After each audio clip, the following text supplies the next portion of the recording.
तुम्हारे फैसले ही तुम्हारे फासले बढ़ाते हैं। तुम्हारे फैसले ही तुम्हारे फासले बढ़ा देते हैं।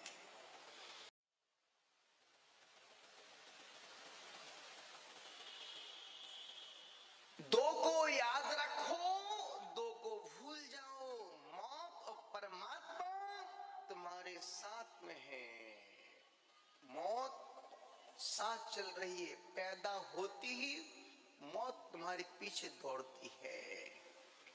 उसको सिर्फ 1 मिनट का मौका चाहिए तुम्हारा गला दबाने के लिए। और परमात्मा तुम्हारे हर क्षण हर पल को देख रहा है। तुम कहीं भी जाओ, कुछ भी करो, कितने तुम लोगों को बेवकूफ बनाओ, पर वो बनने वाला नहीं है। उसकी नजरों में तुम हो। तुम पति को मूर्ख बना सकते हो, बच्चों को तुम धोखा दे सकते हो, पर उसको कभी तुम धोखा नहीं दे, खुद को धोखा नहीं दे सकते हो।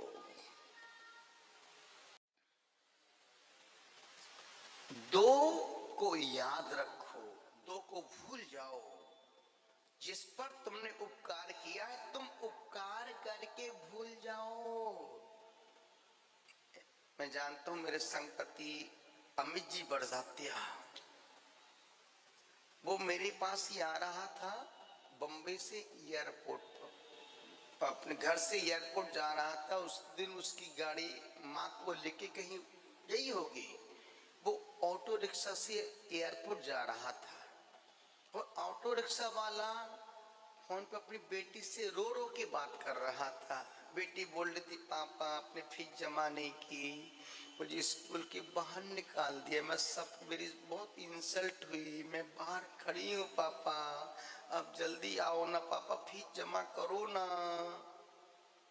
बेटी रो रही थी। बाप भी, बेटा चिंता मत कर बेटा, अभी मेरे पास 200 रुपए कम हो रहे हैं, मेरे पास बेटा इतना पैसा हो गया, 200 रुपए कम पड़ रहे हैं, अब मैं पूरा शाम तक मैं अभी तेरी आज की पूरी फीस तेरी स्कूल जमा कर दूंगा।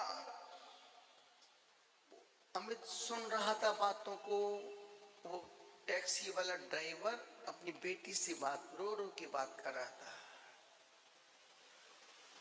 जैसे एयरपोर्ट के पास पहुंचे, उसने कहा, भाई तुम किससे बात कर रहे थे? बाबू मेरी बेटी की 15,000 रुपए फीस जमा करना है, कुछ रुपए कम पड़ रहे हैं, मेरी बेटी की स्कूल से बाहर निकाल दिया है, मेरे पास इतना पैसा नहीं है, कितना चाहिए? मुझे 5,000 रुपए कम पड़ रहे हैं, ये लो 5,000। उसने पूरे उसको रुपए दिए, पहले तुम जाओ फीस जमा करके आओ बेटी की। बाबू जिंदगी भर में तुम्हारे उपकार को कभी भूल नहीं पाऊंगा।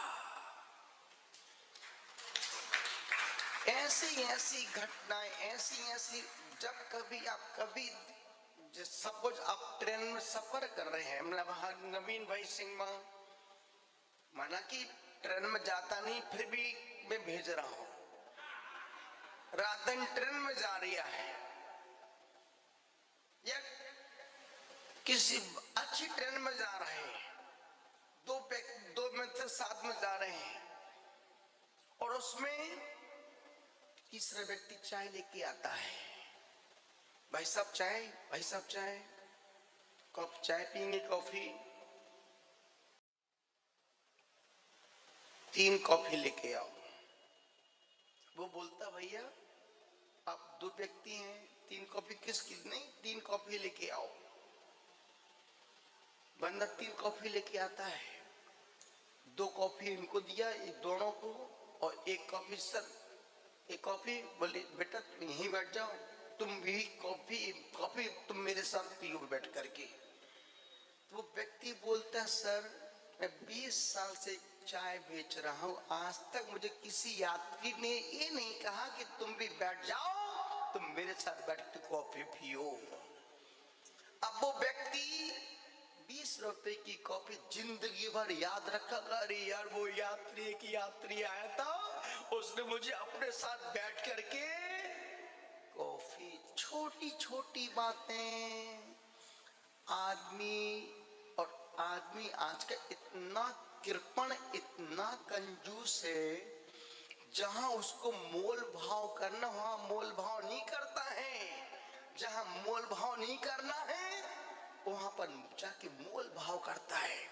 अधिकांश आदमी सब्जी वालों के पास या रिक्शे वालों से पास ही मोल भाव करते हैं। वो बोलता भाई 10 मंदिर छोड़ देना, 10 रुपए लेंगे। अब वो भाई 10 रुपए देना, 10 बार तो 10 रुपए जाता हो, 2 रुपए तुम जो 8 रुपए ले लो, 7 रुपए ले लो। अरे तुम 10 उसको यदि तुम 15 भी दे दोगी तो तुम कौन सी भिखारी बन जाओगी, और तुम 2 रुपए बचा भी लोगी तो तुम कौन सी लखपति बन जाओगी। पर आदमी रिक्शे वालों से ही मोल भाव करेगा।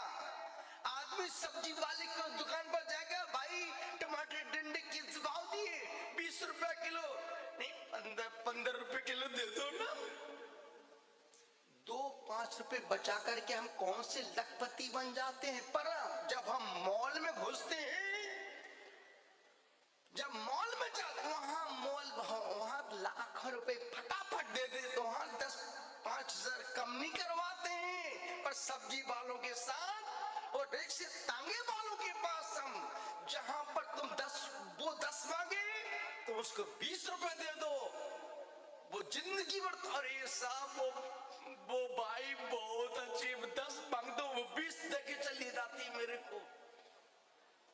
लेकिन कभी ऐसा होता है क्या? कभी नहीं होता है ऐसा। हमेशा हमारी कृपणता, कंजूसी सब्जी वालों के साथ या फिर तांगे रिक्शे वालों, जो व्यक्ति रिक्शा चला रहा है, 4 लोग बैठे, वो खींच रहा है, पसीना बह रहा है, जल्दी चलो जल्दी चलो जल्दी चलो। अरे वो इंसान है बाबू, कोई भेड़िया थोड़ी है। यदि तुम उसमें धक्का भी लगा दो चल करके तो कोई, लेकिन नहीं, पैसे दिए मैंने इसको, कोई फोकट में थोड़ी बैठा हूं। पर आदमी की इंसानियत वहीं पर मर जाती है। सिर्फ तुम 10-5 रुपए कहां बचा रहे हो, जहां तुमको 10-20 रुपए ज्यादा देना चाहिए वहां तुम 10-5 रुपए बचा रहे। हमारे संग में जितने बच्चे हैं, जब घर जाते हैं, बेटा क्या चाहिए तुमको, जाओ ले जाओ, कितना चाहिए ले जाओ। क्यों? जब हमारे लिए जी रहे हैं, हम उनसे क्यों मोल भाव करें? क्यों उनसे हम गलत की बातें करके, यार ऐसा वैसा कुछ नहीं।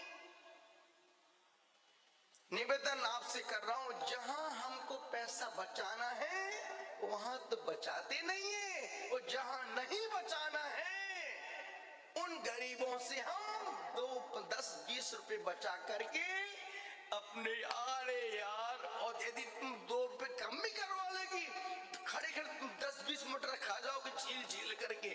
अरे यार मटर तो बहुत, अरे यार दाना बहुत पिचका रही यार। तुम्हारी कृपणता, तुम्हारी कंजूसी, तुम्हारी उदारता सब्जी वाली के पास या उन रिक्शे वालों के पास ही दिखती है। अब तुम मूंगफली के ठेले पर खड़े हो जाते हो, भाई मूंगफली क्या बोल भाई 10 रुपया किलो। अब तुम 10 भी तो फटाफट छिल के फटाफट, अब भाई 100 ग्राम देना मूंगफली। निवेदन कर रहा हूं आपसे, तुम कितना तुम बचा के कहां ले जाओगे,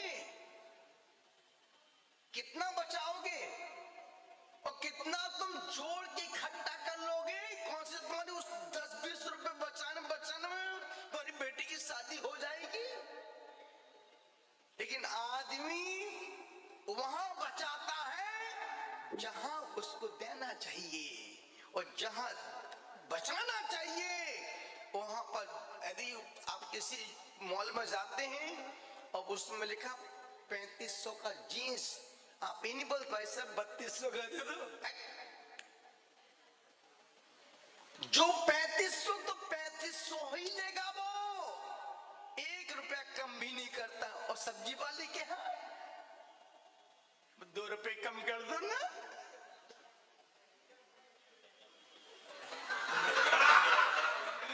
ओ धनिया पत्ती और डाल दो 50 ग्राम। अब सोचो तुम्हारा ये तो हाल है और तुम कहते हो मैं तो बहुत दानवीर हूं। खाएगा तुम दानवीर?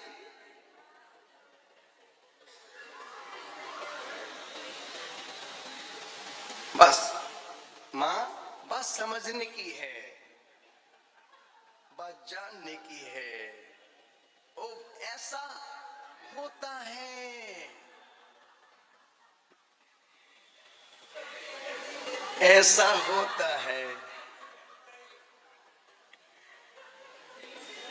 जहां बचाना चाहिए वहां तो भर भर के दे के आ रहे हैं, और जहां नहीं बचाना है वहां पर 2-2 रुपए की रो रहे हैं। तुम किसको बेवकूफ बना रहे हो? तुम खुद बन रहे हो। निवेदन आपसे कर रहा हूं, गुजारिश, यदि हम किसी रिक्शे वाले को यदि हम 10-20 रुपए 50 रुपए ज्यादा भी दे देना तो हमारा कुछ पैसा घटने वाला नहीं है, पर हमारे वहां 10 रुपए छूटते ही नहीं है। क्यों नहीं छूटते? कि नहीं, आज तो 10 रुपए बचा लिए मैंने, कल काम आ जाएंगे।